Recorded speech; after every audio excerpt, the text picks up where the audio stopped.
Hey guys, it's Hiker Guy, and today we're finally doing our video on how to do the tinctures. But before we get into that, I just want to say it is our 1 year anniversary today. This is the day that we started 1 year ago. I know I haven't put out a whole lot of videos, but at the same time, I'm really happy to have the 70 subscribers we do have currently, so thank you all for being so supportive.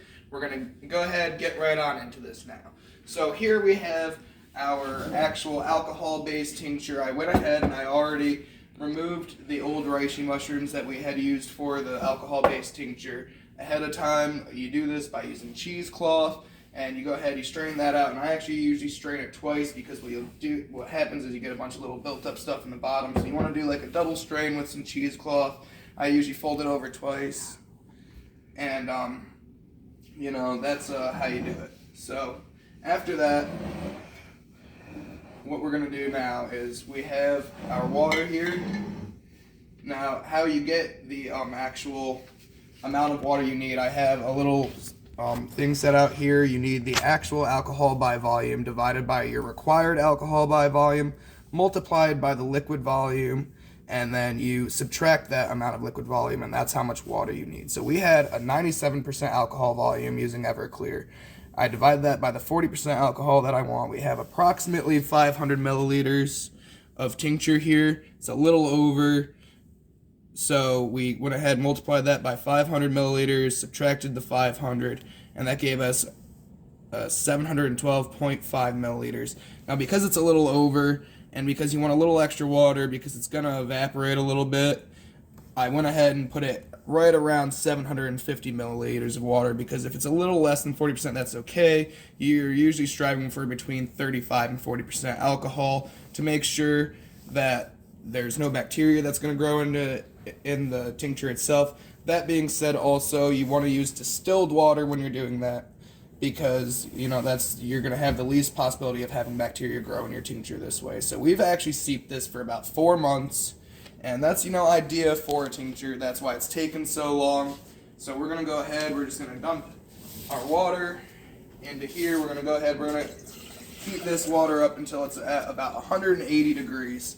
Then we're going to go ahead, we're going to actually add the same mushrooms that we used for the alcohol-based tincture into here, because what happens is the hot water extraction and the alcohol extraction extract different components of your mushrooms.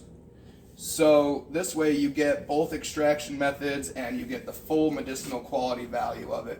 And then when you add your water-based tincture into your alcohol-based tincture, you'll also have the ideal alcohol content for your overall tincture. So we're just going to add these in now, get her fired up.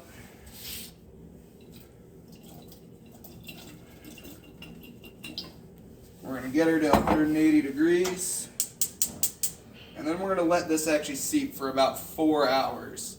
So that being said, I'm going to go ahead, I'm going to throw my top on for now, get this boiling. Well, not quite boiling, but up to 180 degrees, and that's around the temperature you want to let it sit and seep at.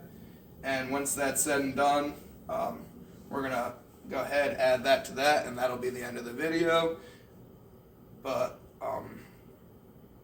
in the meantime, I'd like to just go ahead and also say that with 2020 being over, I'm really glad that anybody out there that has made it through last year is doing at least all right, and I hope that these videos can help you in the future if you ever have a point in your life where you need to go out and make your own medicine or anything like that. With the pandemic, things like corona, who knows, maybe one of these medicines could be the answer and nobody even knows it. So these medicinal tinctures, they're not necessarily studied as well, and I would actually recommend that anytime you're using one of these medicinal tinctures that you do talk to a doctor if they recommend whether you use it, especially if you're on any medications.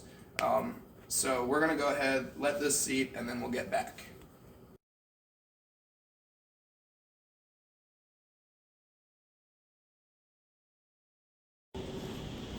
Hey guys, we're back, and we finally finished the tincture. It's been 4 hours. We've let it seep at 180 degrees the whole time. It's a long process, but now we have our medicine. So as you can see here, we've got our hot water tincture. I've taken the time to let it cool down a good bit so that it's not steaming at the top anymore or anything like that. You don't want it steaming because that could lower your alcohol content, which you know, if you've already lowered it to like 35%, then that could become very problematic, because you don't want to lower than that, because that, you know, makes it possible for bacteria to grow once again. You want to make sure it's at least between 35 and 40%. We're down to about 650 milliliters of water in all reality, so it might be a little over 40%, but that's okay, because that's just going to make sure that the tincture itself doesn't grow any bacteria or anything like that. So that being said, all that's left to do is we go ahead and we take our hot water tincture and add it to the other tincture. Give it a good little shake up. Let it settle. And now we have a little over 1,000 milliliters of tincture.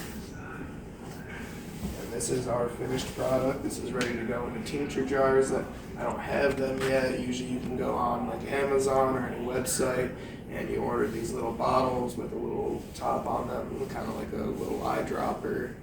And you know, they're great for tinctures. They're perfect portions. So that's it for this video. I hope you guys really liked it. You learned a lot, and you now have the full knowledge to make your own tinctures in the future if you would like to. That being said, you know, don't forget to hit that like button, subscribe, and hit the notification bell for more videos that we'll be doing in the future. Have yourselves a great day.